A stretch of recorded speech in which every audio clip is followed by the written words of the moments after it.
दोस्तों, आप सभी ने कई बार फिल्मों में नागा साधु और अघोरी बाबा को जरूर देखा होगा, लेकिन क्या आप जानते हैं कि नागा साधु और अघोरी बाबा में क्या अंतर होता है? वैसे आपने नागा साधु और अघोरी बाबा के बारे में जरूर सुना ही होगा, और ये बात तो आप सभी जानते होंगे कि हिंदू धर्म में कई प्रकार के साधु संत होते हैं।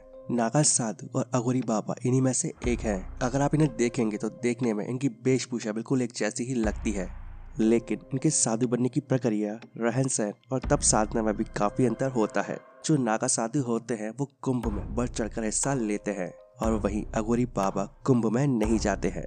और भले ही आपको देखने में नागा साधु और अघोरी बाबा एक जैसी लगे, लेकिन ये दोनों अलग अलग होते हैं। दोस्तों, नागा साधु और अघोरी साधु बनने के लिए काफी कठिन परीक्षा से गुजरना पड़ता है, और ये दोनों ही प्रकार के साधु बनने में करीब 12 साल का समय तक लग जाता है। लेकिन इन दोनों की प्रक्रिया काफी अलग होती है। अगर हम बात करें नागा साधु की, तो नागा साधु बनने के लिए अखाड़ों में दीक्षा लेनी पड़ती है, और जबकि अघोरी बनने के लिए शमशान में जिंदगी के कई साल काफी कठिनता के साथ गुजारने पड़ते हैं। यानी कि नागा साधु बनने के लिए अखाड़ों में रहा जाता है और कठिन से कठिन परीक्षाएं देनी होती हैं, और जबकि अघोरी बनने के लिए शमशान में तपस्या करनी पड़ती है। नागा साधु बनने के लिए एक गुरु को चुनना जरूरी होता है, और ये गुरु उस अखाड़े का प्रमुख या कोई और विद्वान हो सकता है, और उनकी शिक्षा दीक्षा में नागा साधु बनने की प्रक्रिया पूरी होती है।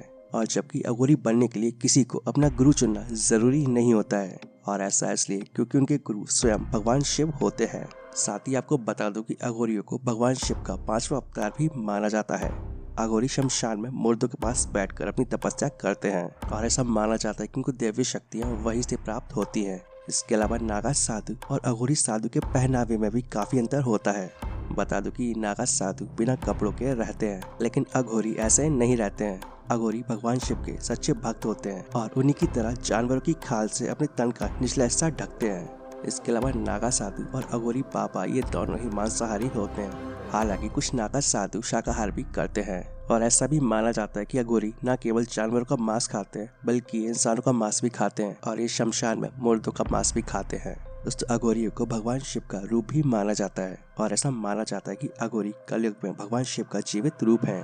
दोस्तों, कुंभ के मेले में लोग नागा साधुओं के दर्शन के लिए उनके अखाड़ों में जाया करते हैं, और आपको बता दो कि नागा साधु कुंभ मेले में जरूर आते हैं, लेकिन जो अघोरी बाबा होते हैं वो कहीं भी नजर नहीं आते हैं, और ऐसा इसलिए क्योंकि वो केवल शमशान में ही रहते हैं। नागा साधु कुंभ मेले के बाद हिमालय की तरफ चले जाते हैं, और ऐसा माना जाता है कि नागा साधु के दर्शन करने के बाद अघोरी के दर्शन करना भगवान शिव के दर्शन करने के बराबर होता है।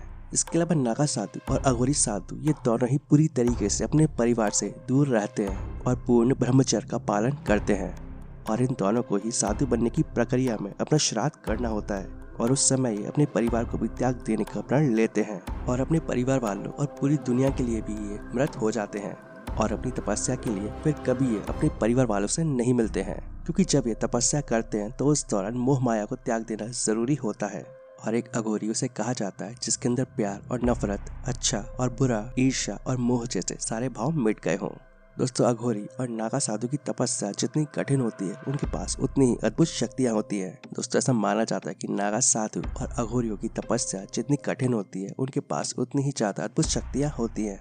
जो नागा साधु होते हैं वो ईश्वर की कृपा के साथ मनुष्य को ज्ञान की बातें बताते हैं, और जबकि अघोरी अपनी तांत्रिक सिद्धियों के द्वारा मनुष्य की समस्याओं का निवारण करते हैं।